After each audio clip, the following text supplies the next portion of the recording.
পাকিস্তানের সাবেক অলরাউন্ডার শহীদ আফ্রিদি বিপিএলে চিটাগাং কিংসের শুভেচ্ছাদূত হিসেবে বাংলাদেশে এসেছেন।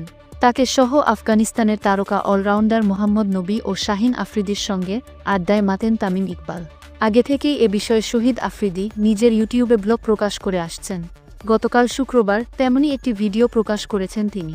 ভিডিওতে তামিম আফ্রিদিকে জিজ্ঞেস করেন তার রাজনীতিতে আসার কোনো সম্ভাবনা আছে কিনা। জবাবে পাকিস্তানি সাবেক এই তারকা ক্রিকেটার বলেন, আরে তোমাদের অবস্থা তো দেখতেছি, আমি রাজনীতিতে আসতেছি না। তখন সবাই সমস্বরে হেসে ওঠেন।